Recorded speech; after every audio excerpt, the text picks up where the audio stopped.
Let's start with a meditation. Sit upright with good posture. Inhale and exhale through your nose. Eyes open or closed, does not matter.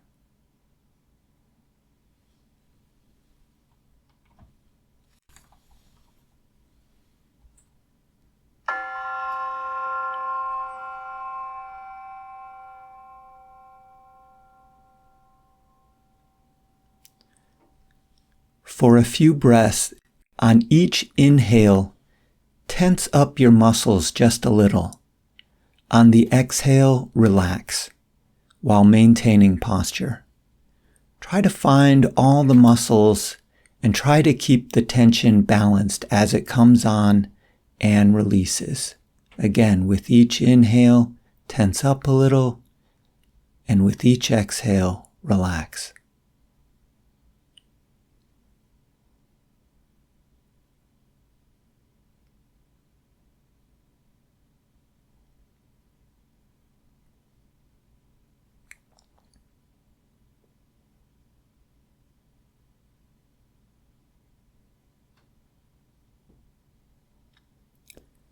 Okay, now continue breathing normally, just with relaxation. Scan the whole body, looking for excess tension. When you inhale, breathe into the excess tensions, and when you exhale, release the tension, redistributing it throughout the body to maintain posture with ever greater relaxation.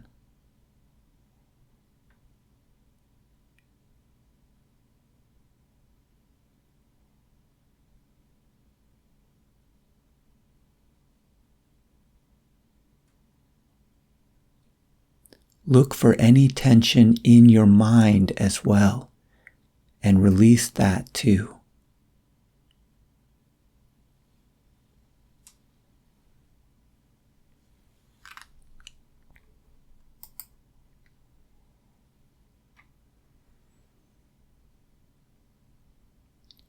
Good.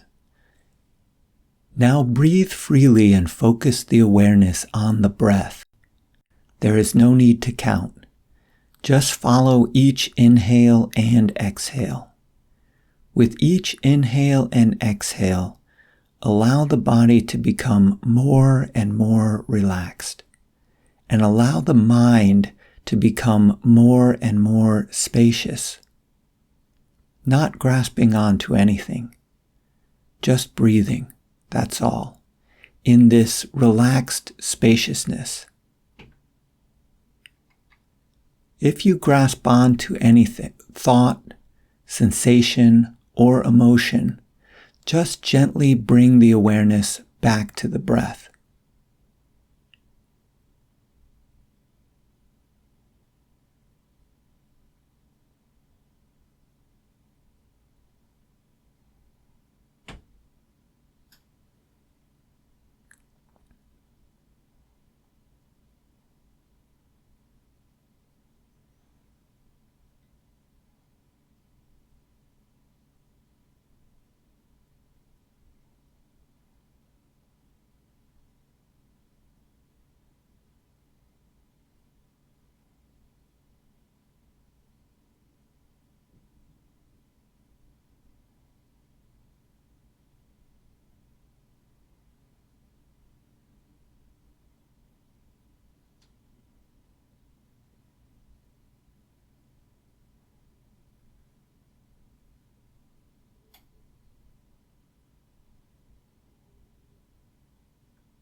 Good.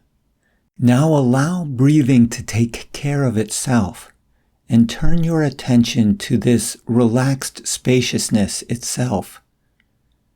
Try to see that this relaxation is not a sensation. It is rather the background in which sensations appear. And this spaciousness is not a thought. It is rather the background in which thoughts appear. There's just this kind of emptiness, that is everywhere all at once, whether or not sensations or thoughts arise. Try to see that this emptiness has no limit or boundary.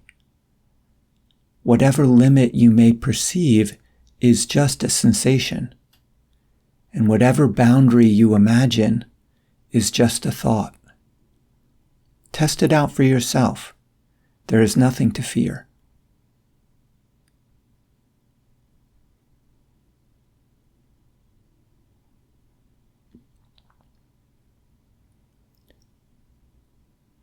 Watch now and see everything that happens.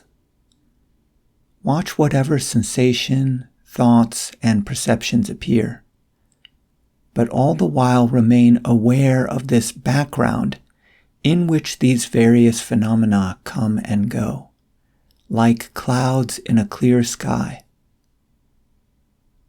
There is no need to grasp on to anything, and no need to grasp on to nothing. Just let it all be as it is.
Let everything be as it is. Let go of watching and of the watcher, and let go of directing what happens in any way. Let go of the doer. Let the mind do whatever it wants. Let thoughts come and go. Let perceptions appear and disappear. Let emptiness be as it is. Just be aware. That's all. Abide in awareness, without judgment, without grasping, and without resistance.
As we conclude this meditation, don't rush. Take note of how you feel. If you feel relaxed, at ease, or any measure of peace, try to really carry this feeling forward and into your everyday life.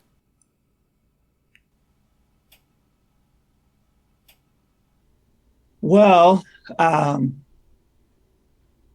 I spent the first couple of talks telling Bruce I just wanted to answer questions, but I finally come around to agreeing maybe I'll give a short talk. So we'll see how it goes. So the subject tonight is untangling the knot. And let's try to figure out what that means. And let's start with this. And it's related to the question that Bruce sent out. How many people got that question, by the way, and gave any thought to it? Yeah, good. All right. At least some people saw it. So the question was, I'll just put it out there,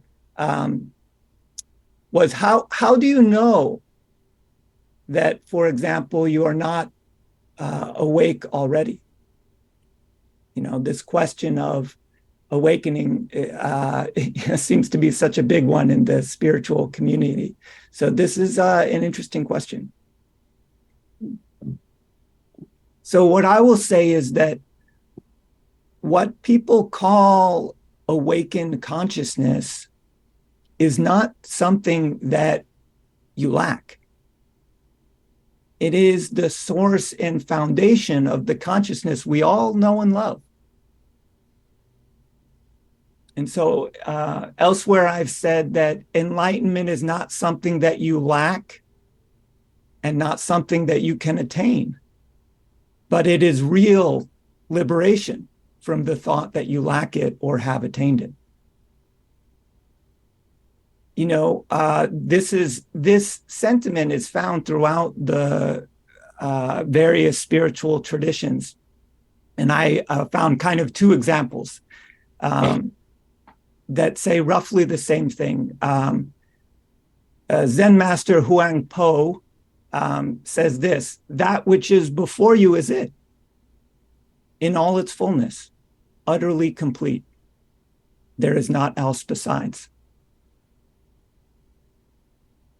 And Ramana Maharshi says this: there is no reaching the self. If the self were to be reached, it would mean that the self is not here and now, but it is yet to be obtained. So I say the self is not reached. You are the self. You are already that. So all these kinds of sayings are kind of getting at the same idea.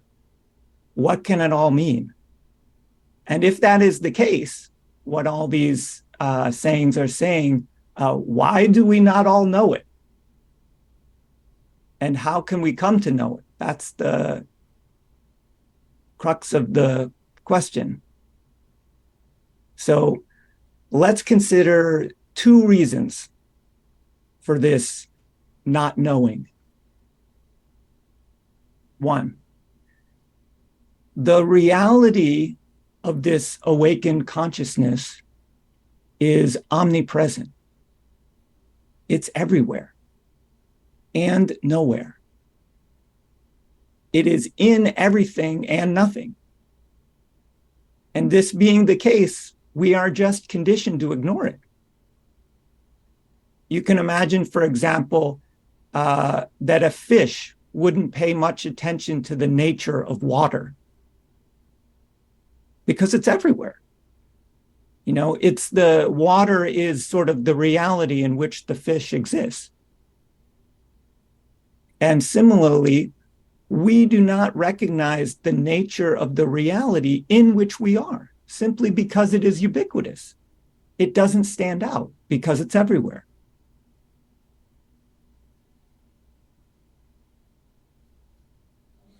So that's one reason for not seeing.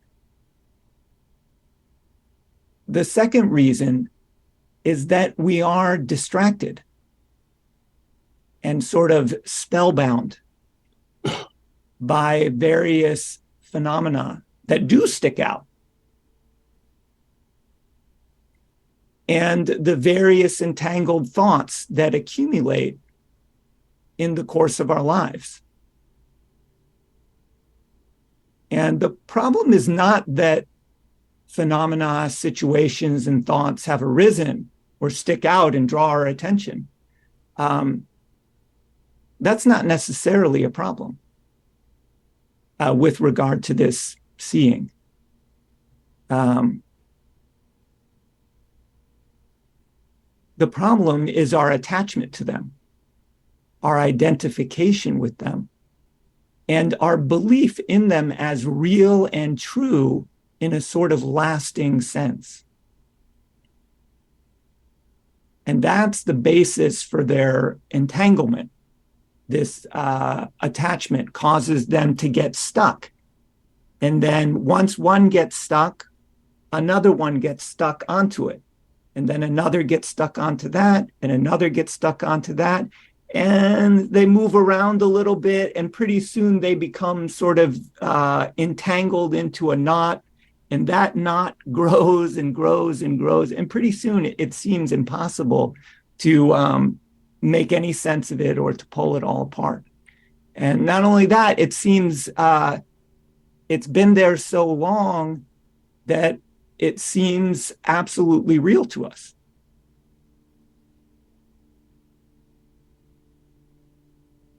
And this resulting knot is at the same time, I would say, our ego self and our worldview.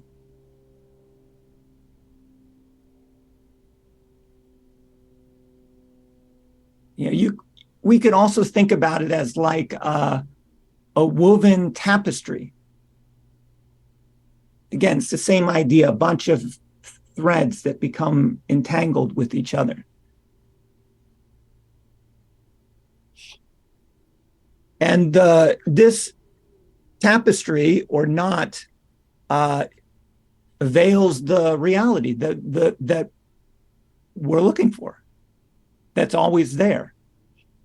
Or it's drawn our attention so much that's all we pay attention to. And so this kind of condition, in the spiritual literature is called various things: avidya, ajnana, ignorance, maya, samsara, and so on. There's tons of names for it, just like there are tons of names for God, or there's tons of names for enlightenment. So there's all of these names to describe this condition of not seeing the fundamental reality that, all the traditions say, essentially, we are that. How can we not see it? It's not any sort of lack. It's simply non-awareness of the unchanging reality that is ever present. And given those two reasons for it, we can understand the spiritual path as first attempting to untangle this knot, or see through it, or cut through it. Then recognizing the reality.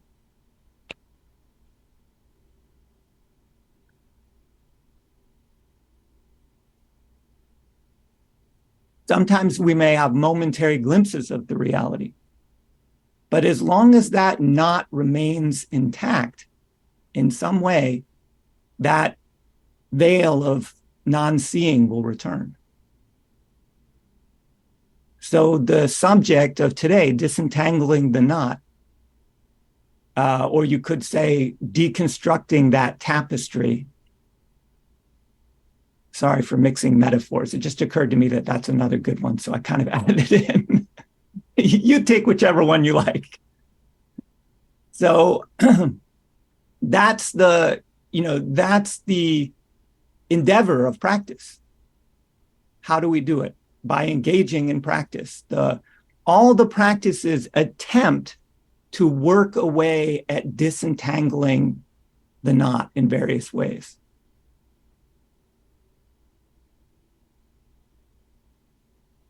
And inquiry works to discern what is real in any sort of lasting sense in order to reveal the underlying reality.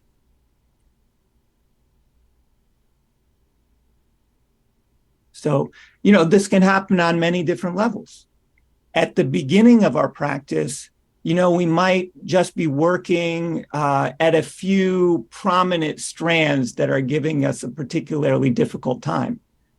And even that is beneficial, of course. At some point, however, we want to start to inquire into the whole structure of the thing, to see it from a larger perspective, a perspective in which maybe you could start to look for key strands that could disentangle larger masses from it, bigger sections. And eventually, we want to look for that one strand around which the whole tangle started to accumulate to begin with. And if we can find that one strand and tease it out, then the whole thing could loosen and fall apart.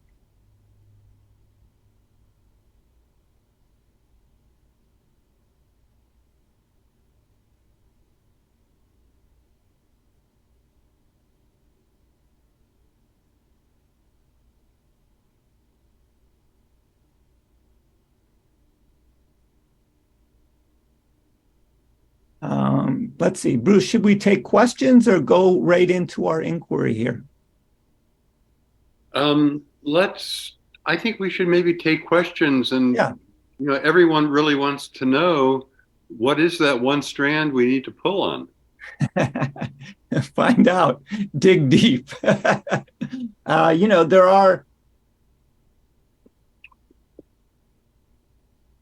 There are answers, of course, in the various traditions, right? So one prominent answer is that one strand is the self, your idea of a self. The moment at which you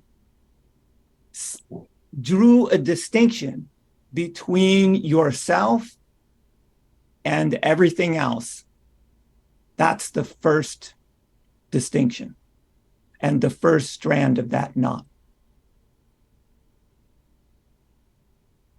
It's you could say it's the most fundamental duality between self and other, self and world, inside and outside.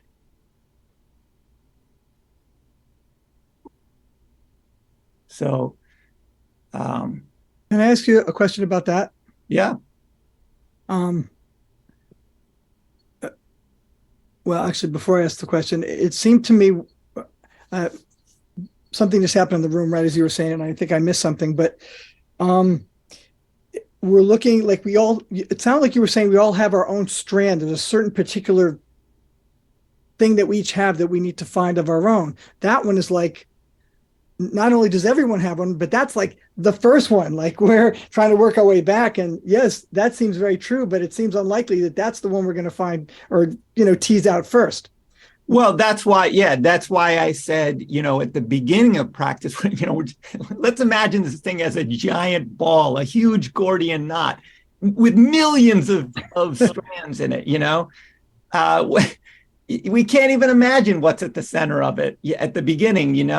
We just like, wow, I don't even know how to deal with this problem. So, we're just working on the outside thinking, God, this one's driving me nuts. And so, it's kind of like that. So slowly you start to see, maybe work deeper and deeper.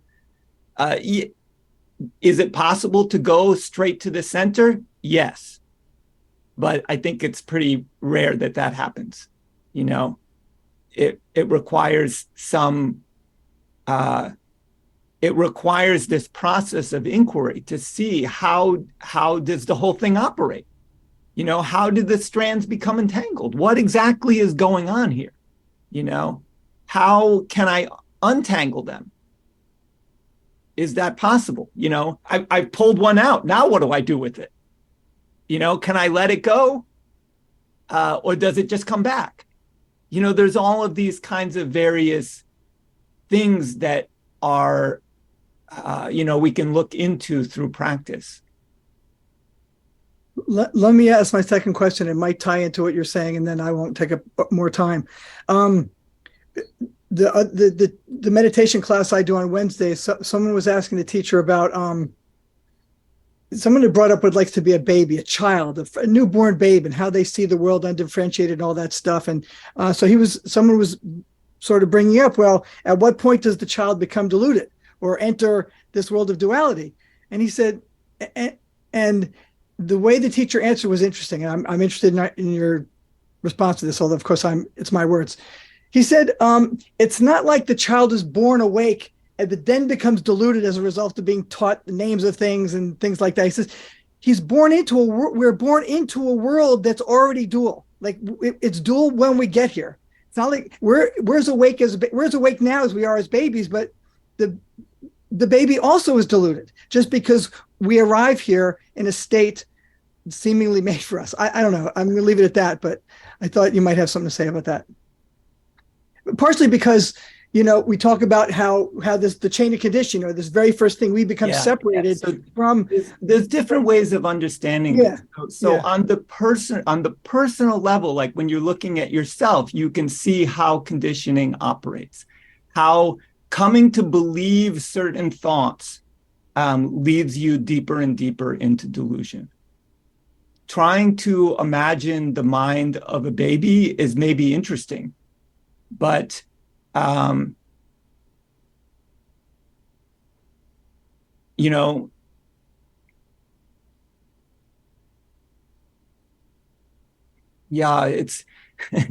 I'll say this, we are, birth entails delusion. The body itself is conditioning. Exactly. Shankara says that delusion is from beginningless time, but it can have an end.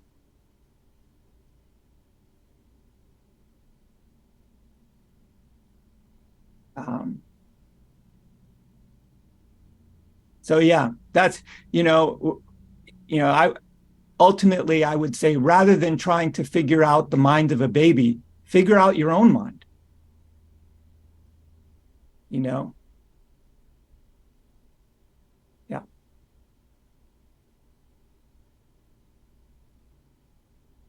Any other questions before we do the first spiritual? Yep, John does. Oh yeah, John. Yeah.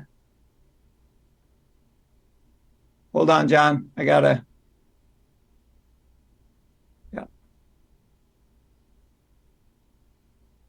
I think I'm unmuted now. There we go. Yeah, there we go.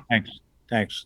So just kind of following up a little bit on Mark's thinking, maybe, I think it was Abraham Maslow who said, we're not kind of from infancy programmed to be expanding and more and more and more.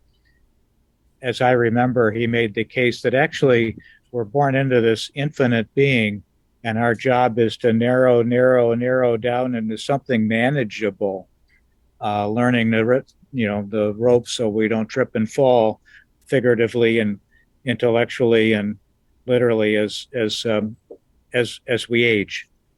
And so I just thought that was maybe similar in a way to what Mark was saying about it could be a countervailing force that needs to be worked with. Yeah.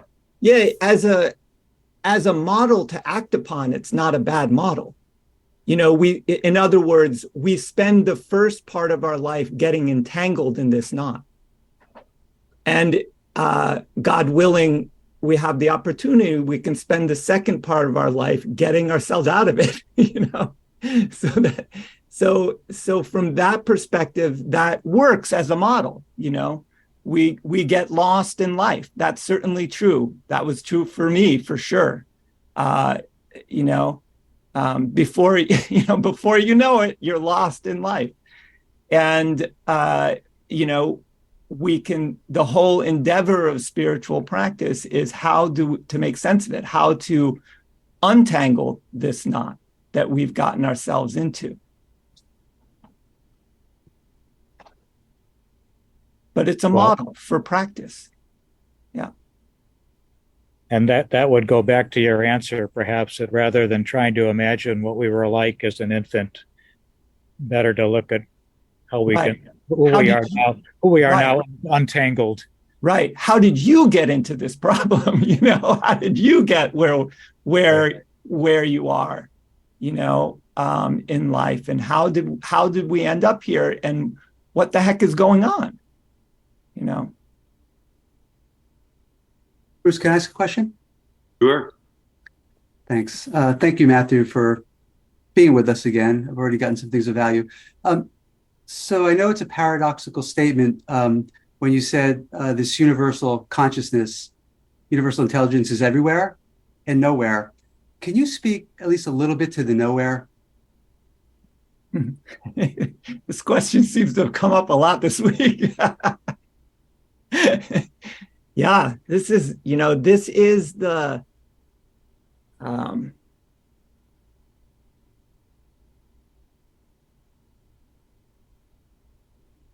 in so many ways, I don't know what to call it, the target of our mission, is what is this nothing? Yeah, it seems to come up again and again. What could it possibly be? Well, that's the weird thing about it, is even if we catch a glimpse of it, it doesn't seem to be anything at all. And it doesn't, how could that be important? And we spend a good part of our lives trying to focus on the something part, especially on the personal level. I'm something, and we want to preserve this something. And we want to avoid the nothing, right? Because, we imagine non-existence. Well, that's scary. This, to go back to what we were talking about just moments ago, this birth is coming into an existence, or a seeming existence. And so that duality between existence and non-existence, between something or nothing, becomes all important. But the focus of our lives is always on the something, and we want to avoid the nothing. And if somebody says, well, the nothing's actually quite interesting, maybe you should look into that. It's a strange statement. We think, well, how could that be interesting? It's nothing, right? So what can we say about it? It's not a thought. It's not a sensation. It's not an object or a thing. It's not a perception. It's not an idea. It's not in time. It's not in time. It's not a concept. It's not even empty space. So when you start to examine everything that it's not, in fact, it can only be known by what it is not, then the mind becomes somewhat dumbfounded. What could it possibly be? And, we go into this kind of cognitive dissonance.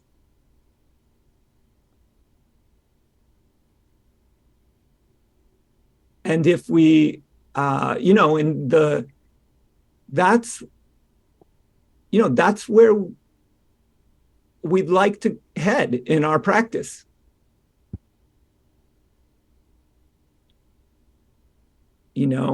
To try to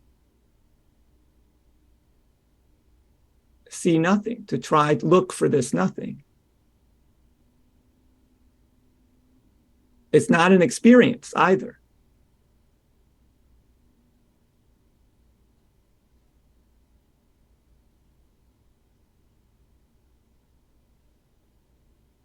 But it's possible to recognize this nothing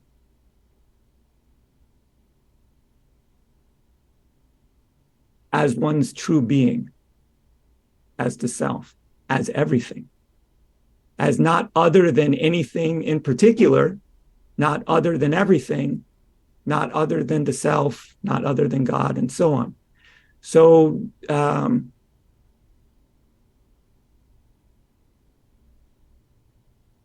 yeah, we're quite familiar with things, and our conditioned way of operating in the world is to look for things, to look at things and be interested in things, and how we can rearrange things and create kind of models and do stuff with them and so on, and this is just saying, well, what's the flip side of that?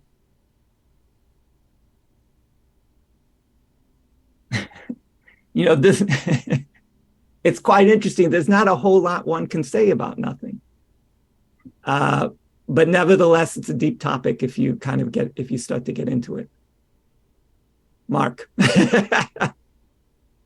I'm going to put this as a question. I have another thing I want to say, but I might save it for just a personal meeting with you. I remember the first time I learned, I think it was in a journalism class, that the way we evolved was to be on the lookout for danger, and for things that they were slow moving, or there was stillness, or there was no problem with it. Our attention, we're sort of designed for our attention to not go to that. We're designed for things that we need to watch out about.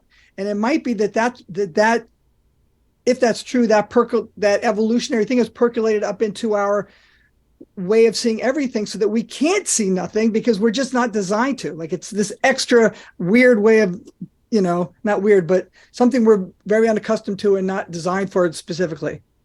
Do you have any thoughts about that? Yeah, I mean, it's a model. Right. But you're right in the sense that this nothing is totally non-threatening. There's nothing.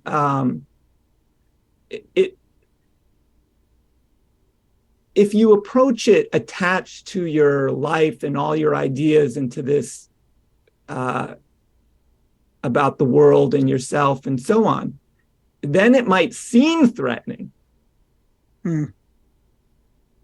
Because it's the absence of everything that you thought you cared about and that seemed important to you. I'm not going to ask you now, but that ties directly into the thing I was going to say, because I don't want to take up too much time. But right on. It can seem threatening, but it's ultimately the opposite of threatening. Yeah. So I'm gonna stop the questions, and let's go into the experience.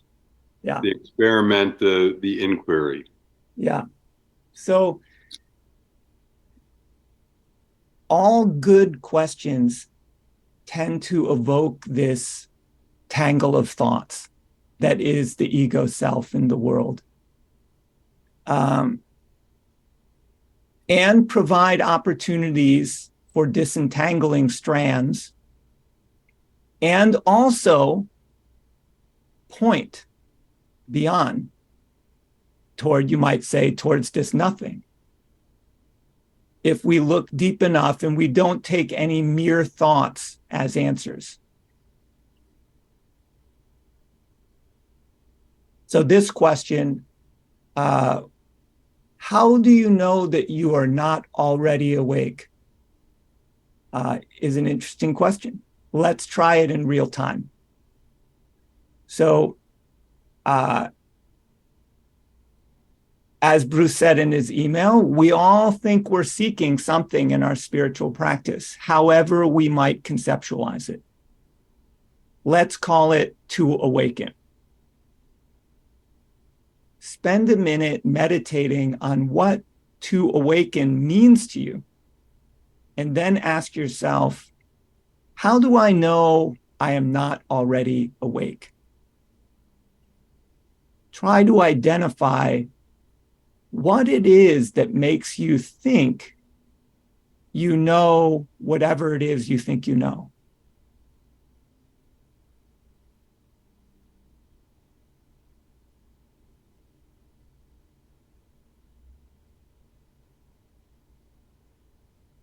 Is it a thought or a lack of a thought, an experience or lack of an experience, a perception or lack of a perception? Really try to articulate and identify what it is you think it is.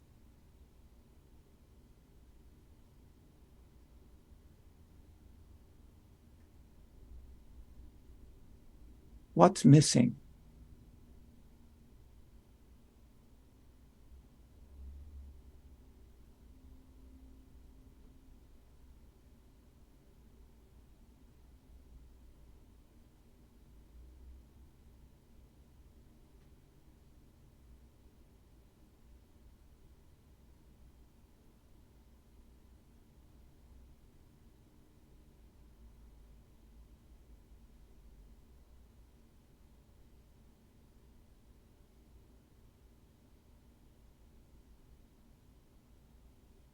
So if you've kind of come up with something or nailed something down,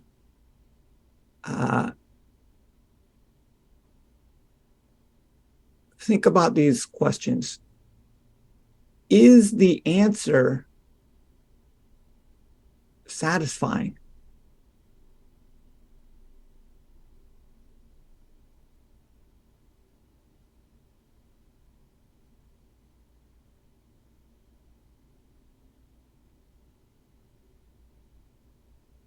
If it's a thought, if it's just a thought, whose thought is it?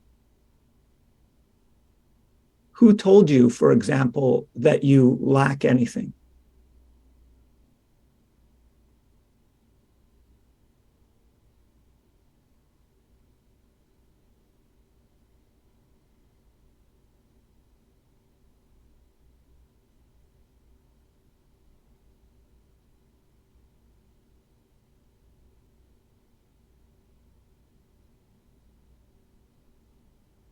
And if you know what's missing in terms of knowledge, how could you really be missing it?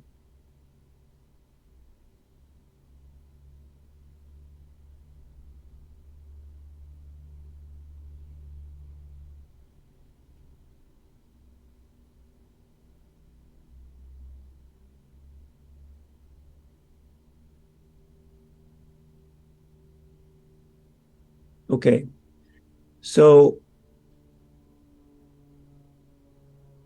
maybe you can see that in this process itself, a kind of tangle of thoughts has arisen.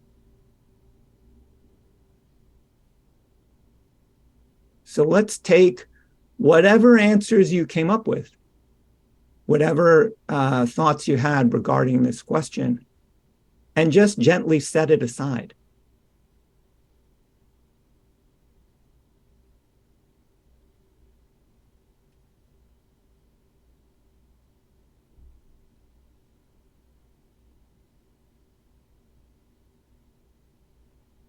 They're just thoughts.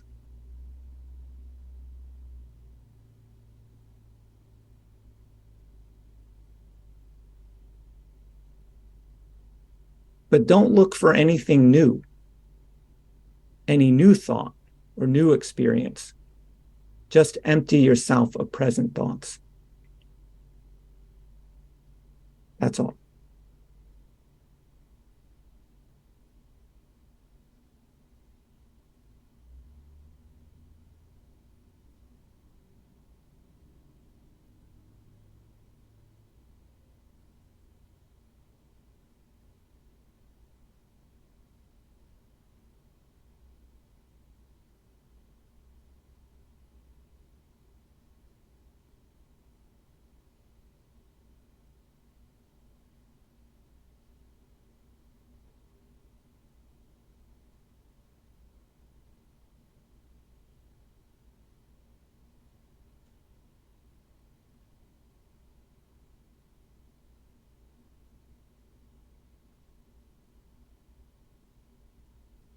So again, the substance of reality, whatever it is, can't be anything that isn't here and now in the present moment.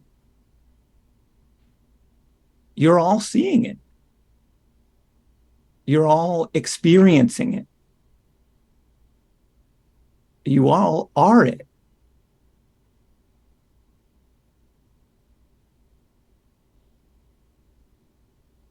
It's just not anything in particular. It's not something.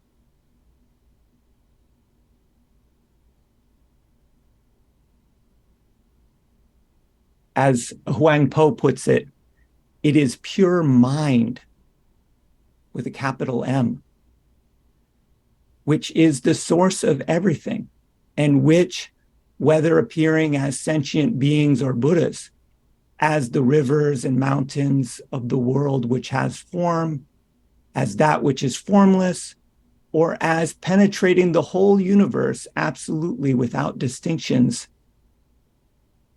there being no such entities as selfness and otherness.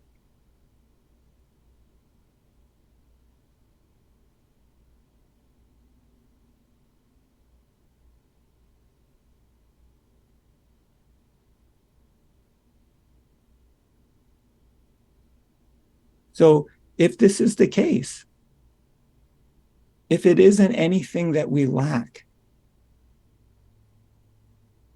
that somehow it is the really the source and foundation of our normal everyday consciousness.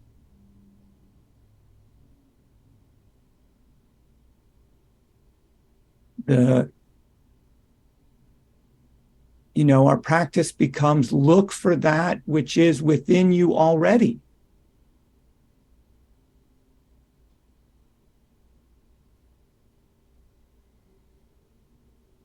Which is awake and self-luminous.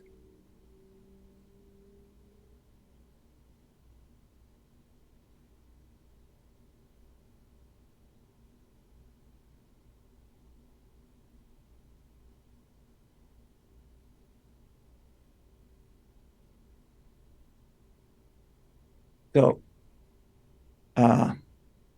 maybe some more questions and see. This can go one of two ways, this kind of inquiry. In one way, it can be very frustrating. And I'm well aware of that.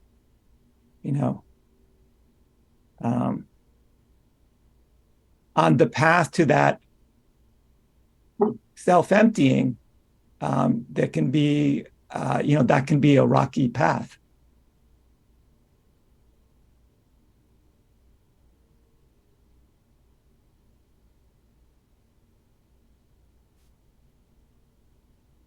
So any questions or comments on this as an exercise or an inquiry? Paul? I like this exercise. It's been with me kind of in and out since Bruce emailed it. And my answer has been and continues to be, and I'm sorry if somebody said this earlier, because I had a disruption here and I had to go off screen. How do I know I'm not already awake? I don't. I don't. Right. The only time I do is when ego gets activated and the whole tangle of thought comes into play.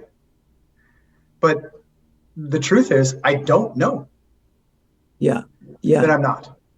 Yeah. So that's very interesting. So it's like, you can imagine the clarity of consciousness, the blue sky is always there. Only when the storm clouds pass through do we feel, oh no, this is a problem. With the meditation you did earlier with us, I'm betting that many here myself included, got to a point where there was just spaciousness, and you're watching thoughts come and go, Yeah. feelings come and go. When that happens to me, sometimes I'm going, I have no idea what's coming next. That may be the thought. I have no idea what thought will come next, what feeling will come next. This is all just happening.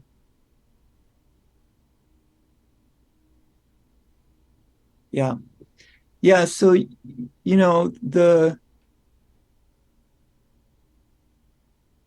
it's easy to be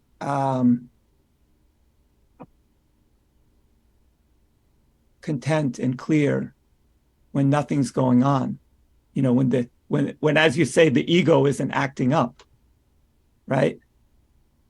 The real practice comes in seeing that even the ego and all of our problems can't are really a part of everything that's going on.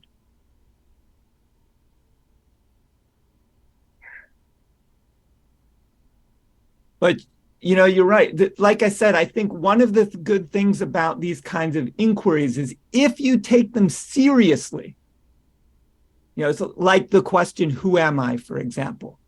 At the outset, it's like, well, it's just a silly question or whatnot. But if you take these types of questions seriously, then they very quickly lead you to this kind of nothing. You're like, well, none of the answers really seem satisfying.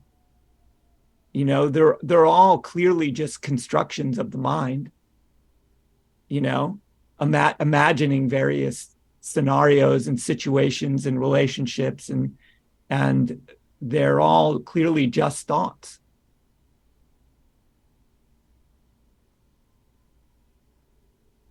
So, the process is just emptying. Even all of those thoughts, even the ego has to be just let it alone. Stop stirring it up.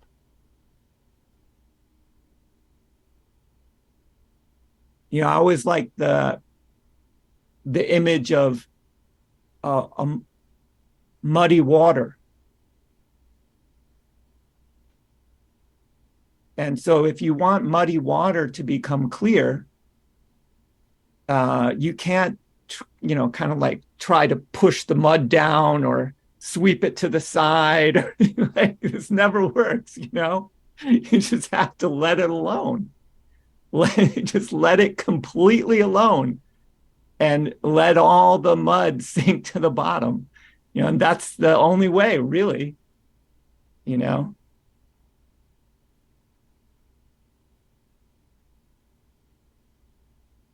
So, Paul, I'm so glad you liked the little exercise.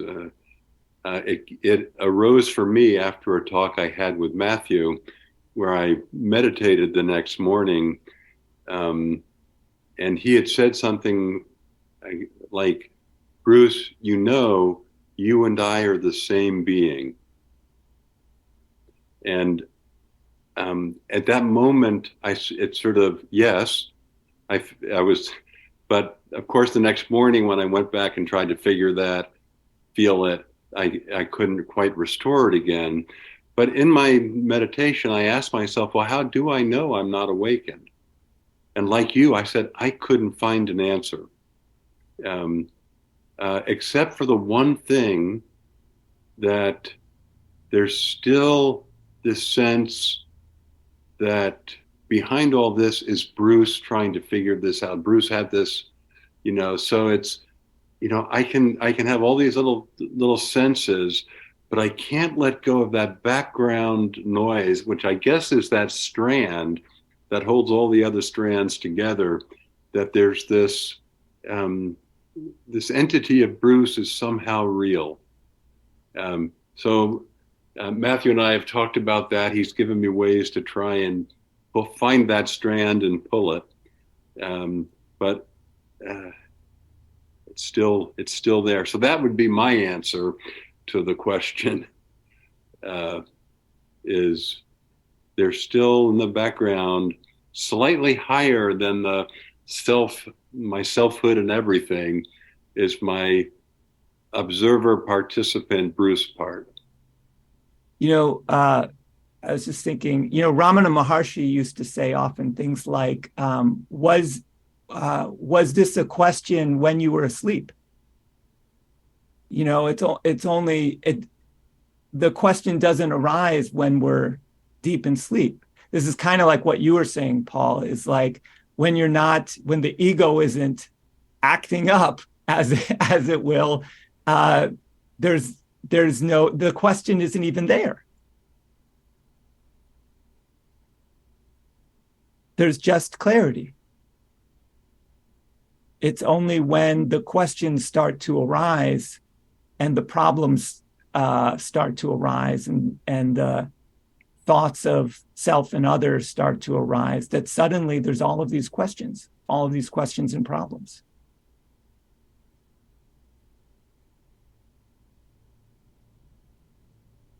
So, ultimately,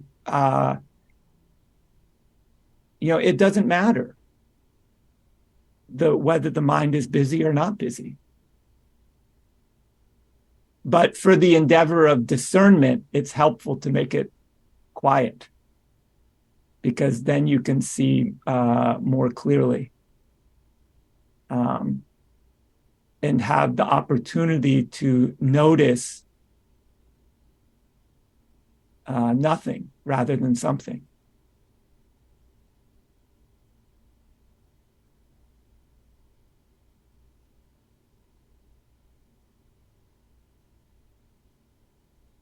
I'm going to call on people to see if you have a question.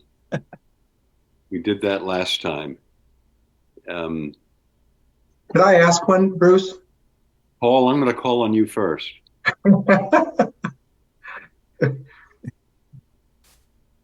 Getting back to the question of trying to identify that thread, and it could be, who am I, what am I, or where does the sense, like Bruce was talking a moment ago, just feels like Bruce is there somewhere, that there's Bruceness. And I get that too. It's like, you see these things, what is it? What makes me feel like there's a Paul here? And for me, and I'd be curious to get your comments on this, Matt, I think it might be a feeling in the body. Yeah. And not any particular sensation. Yeah. I'll stop there. Yeah. So I would say this is a very good direction for inquiry. What is it? I was kind of getting at that with the tension and relaxation. See, the relaxation is not a sensation. It's the background in which sensations happen. It's the tension is like sound. Well, what is the background to sound? Silence.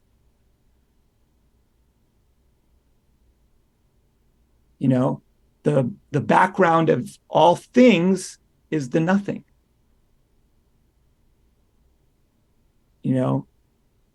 The background of the cacophony of the mind is quiescence, peace. This feeling of Paul that arises, right? Did you have it when you were asleep? Is it always there? Then is it something real and in the lasting sense? No, but it's really convincing when it's there. It's really convincing when it's there. It's like really, really compelling. Really convincing. Yeah. But still, at least you can admit it comes and goes. Yeah. It's not always there. Yeah. And so, what the teachings tell us is that, look, if it's not always there, it's not fundamentally real. It's a passing phenomenon. Eliminate all transient, impermanent phenomena, then see what's left.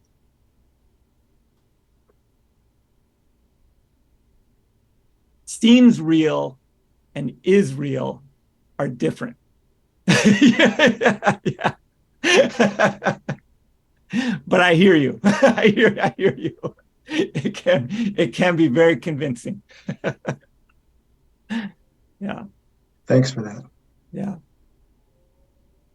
Anybody else want to raise their hands?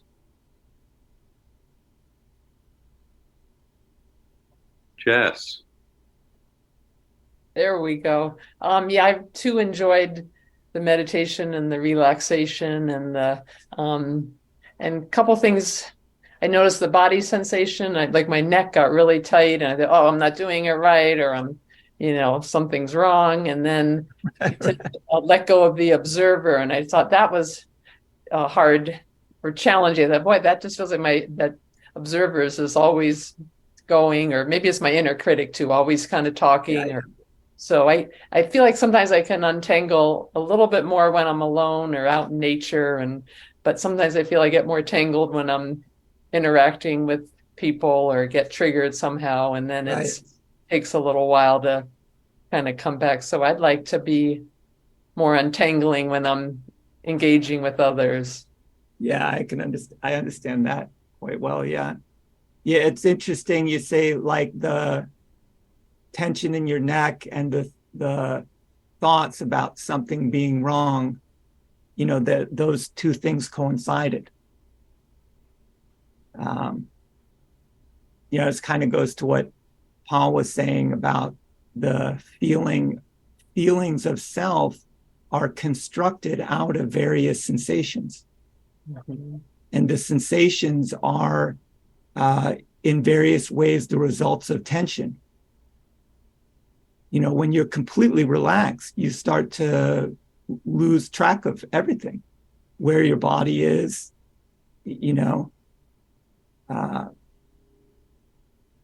so there's something to that the sense of self is tied to bodily sensations, and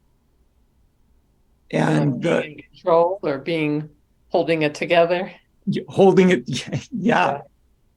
Like, Alan Watts used to talk about this. He said, look, if you take a person and you lay them down on the ground and you tell them, okay, relax, completely relax, right? You'll often find that they're not able to do it.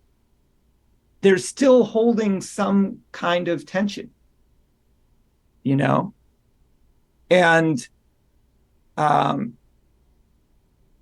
think in one of his lectures, he actually says this equates this tension with the sense of self directly, that's what it is. It's a kind of tension in the body. So that's very interesting. I had an experience once in practice and training, going through some really intensive physical work, we'll say. And at the end of it, I remember I was laying on the ground and looking inward, just breathing and trying to process what I had just gone through. And I remember feeling this, I felt like, I call it the spider thing. It was like a spider that was, grabbing hold of my back. It was like wrapped around my torso and kind of went down my arms, and it had tendrils that went down my legs, and it was kind of holding on to me, And I was looking at it, thinking, what is that? Like what is that sensation? And then quite spontaneously, I realized, oh, that's me hanging on to myself. And as soon as I realized that, it let go. And I became completely relaxed and had like kind of a cathartic emotional breakdown, basically. But very interesting. It speaks to that same thing about the sense of self being entangled with the sensations of the body. Yeah. Thank you. Mm-hmm. So, the teachings tell us you are not your body. And so part of this disentangling is sorting that out. Really looking at understanding what you are and what is just phenomena, what you aren't.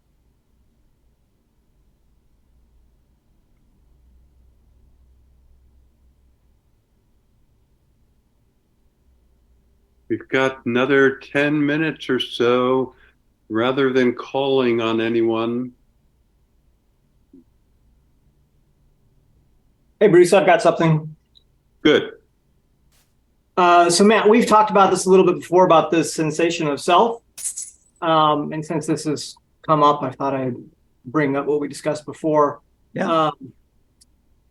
One of the things you mentioned, for example, was like Alan Watts mentioning this sensation of the body, right, being tied to the sense of the self.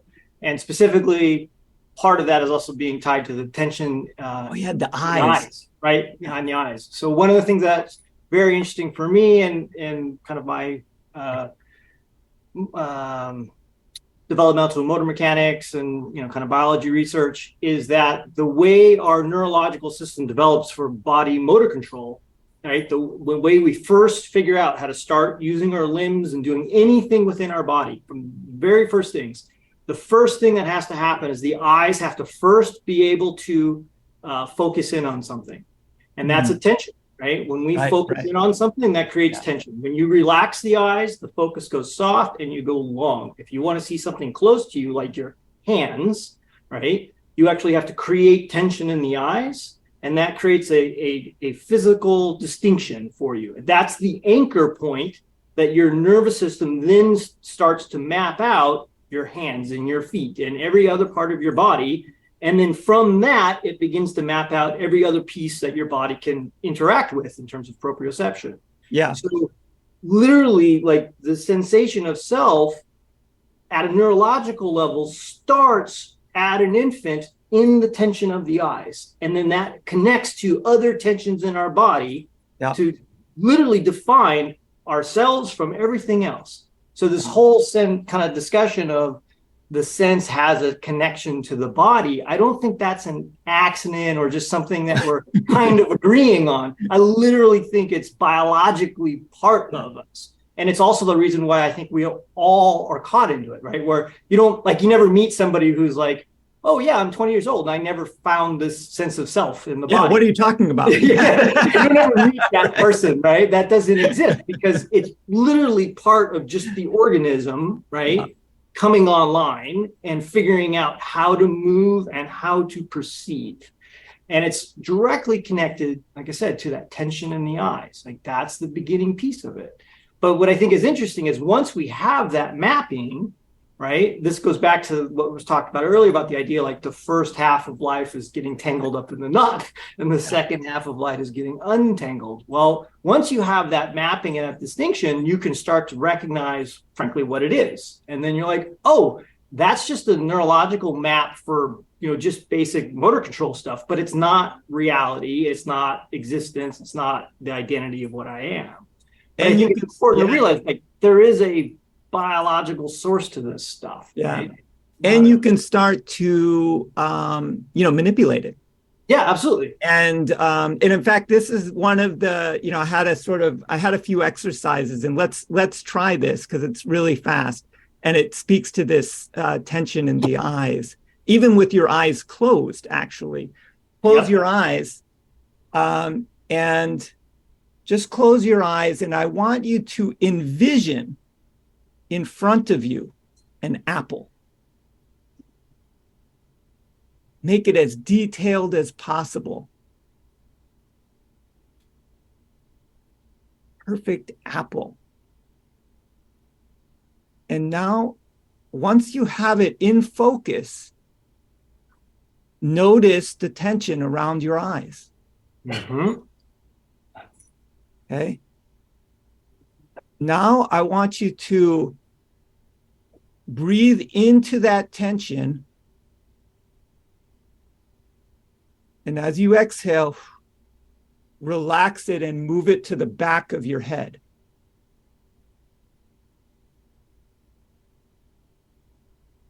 Your apple may disappear. That's okay.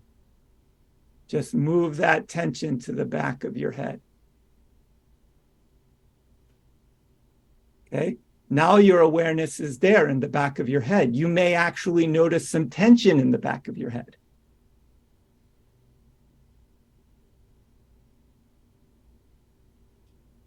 Now breathe into that tension. And as you exhale, I want you to make a fist, squeeze your hand together and move the awareness down into your hand.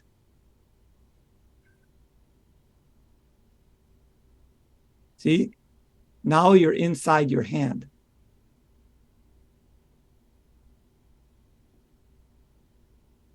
Now inhale into the tension in your hand.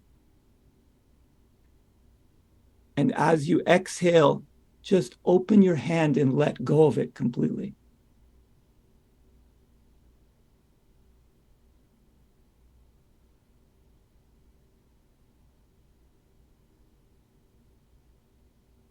Now, where is your awareness? Where are you?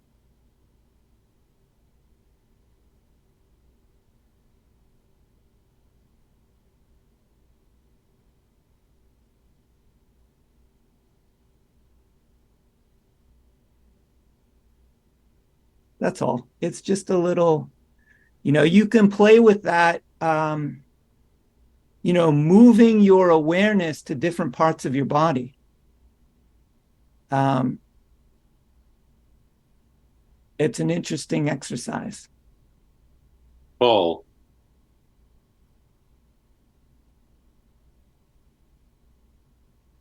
I like that exercise, and Kaizen's observation about the tension there. I never really paid attention to that until just now.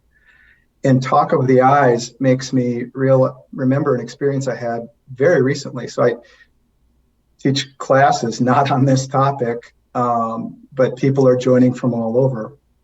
I'm in Wisconsin, for example. There's a lot of people from Oregon. I think there's somebody from Colorado tonight, and maybe other states. So there's the tension in the eyes, but then there's where vision is registering. And I don't mean in the brain, that's just a thought.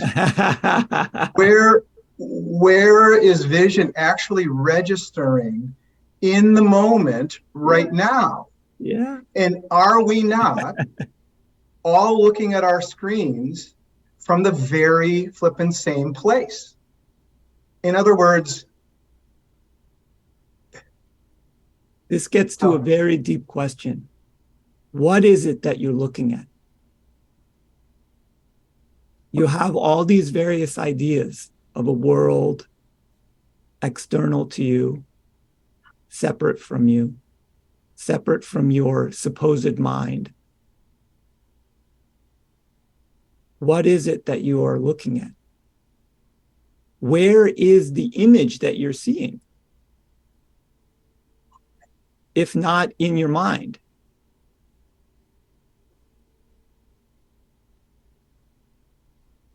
See, you're not seeing the world, or the world that you see is actually your mind.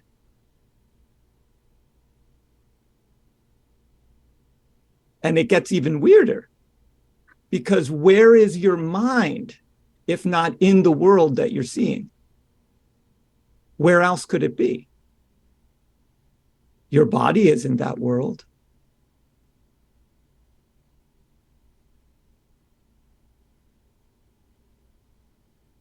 So this is one of those things that to inquire into. Try to understand what it is that you're actually looking at. It's not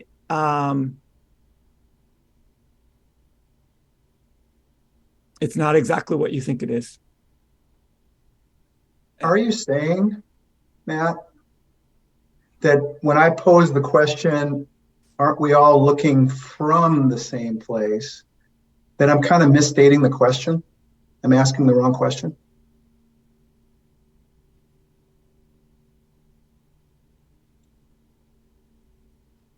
Maybe I misunderstood your question. You're saying we're all looking from the same place? Yeah, in other words, as sight registers, as I look at my screen and see all these faces, where is that registering? It's not in my brain, or it's what I would call the brain. It's registering in something right here now. Yeah, that's what I'm saying. That when I say, what is it that you're looking at? We have this model, right? That's somehow we're seeing an external world, and that world is, as you say, registering somewhere. And then the registering is a kind of reproduction of whatever it is that is out there. But if you search for whatever it is that is out there, you will never find anything but more images. And now I understand your answer. Thank you. Yeah.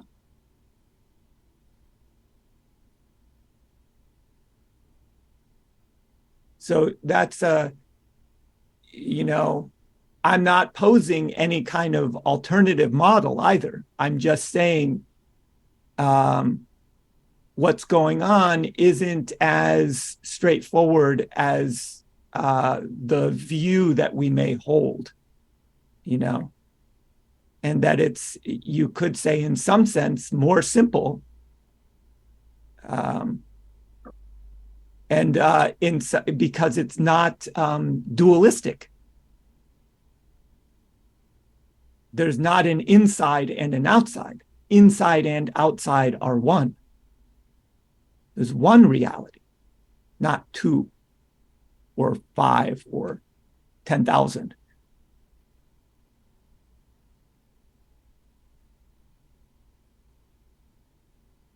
Interesting, very interesting questions to go deeper into, for sure. A question of inquiry is, am I in the world, or is the entire world inside of me? Right. Yeah. And see, if you ask both of them, you start going in this circle. Well, at some point on that circle, like if you read my book, I show like a Mobius strip.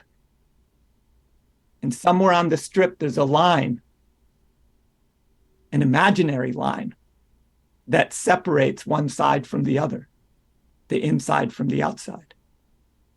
If you remove that line or ignore it, disregard it, and just keep going, you'll see there's only one side to the Mobius strip example, and perception is like that.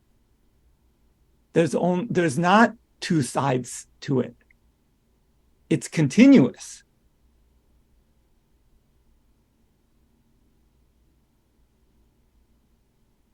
It's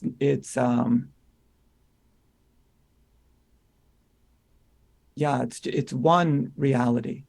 We are not separate from reality, which is strangely how we think ourselves to be when we consider ourselves.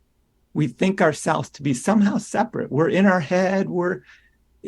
Somehow we're a separate being. We came into this world. We came into this body. And we imagine, somehow we're going to leave it, or maybe we can leave it temporarily. We imagine all of these ways in which we could somehow be separate from the reality in which we exist. How could we be separate? Where would we be? There's nothing outside of everything, as I say, If you try to imagine something outside, that's just a thought. Whatever you imagine to be outside is also part of reality. So you get to this place where there's no escape. There's no other place for you to go or to imagine, no other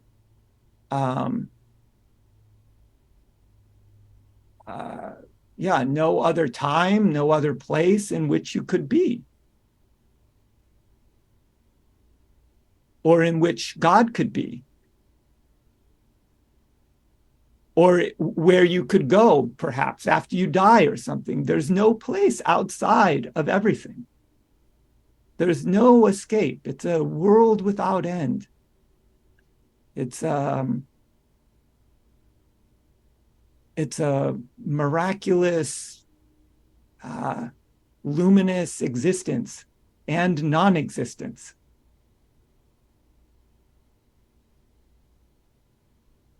Yeah. Thank you, Matthew. Thank you, friends. Well, our time is up. We don't want to keep all of us past now. So, again, if you have any questions for Matthew, you can email him or call him. If you have any suggestions for Bruce, you can email me or call me or walk with me or have lunch with me.